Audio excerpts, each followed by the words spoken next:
রেজু বসো যাই হোক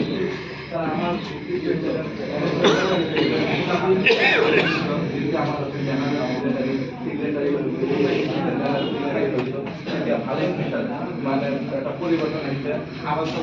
কংগ্রেস সরকার বেশি এবং কংগ্রেস সরকার নিয়ে আশা রাখছে না যাতে কংগ্রেস সরকার কারাপশন চলে যাচ্ছে স্যার এই তো যাতে নহয় স্যার মানে এই পর্যন্ত সকলে ঠিক কৰিব লাগিব এইখিনি স্যাৰ আপোনাৰ দাঙি ধৰিছে স্যাৰ আৰু আমাৰ যিটো মানে এতিয়া মানে যিটো এডমিশনেৰ নামত এডমিশনেৰ যিটো বৃদ্ধি হৈছে এইটো স্যাৰ আমাৰ এক দেশ মুখাৰ্জীৰ আপোনালোকে বহুতো মানে বহুত ঠাইত গৈছিল ডিসি অফিসৰ সন্মুখত 1000 মান ছাত্ৰলৈ আমাৰ মাজত 2 ঘণ্টামান বহি আছে তাৰ পিছত স্যাৰ এইটো ভাল তদন্ত হোৱা নাই স্যাৰ এইটো ভালদৰে তদন্ত হোৱা নাই আৰু আমাৰ যিটো এতিয়া মানে চলি আছে যিটো মানে ফৰ্ম ফিলাপৰ নামত 200 টকা লৈ আছে স্যাৰ এইবিলাকৰ উভতাই নিদিয়ে প্ৰিন্সিপাল ছাৰে এইবিলাক ধৰাৰ পিছতো হৈ যায় ভালেখিনি কমপ্লেইন আছে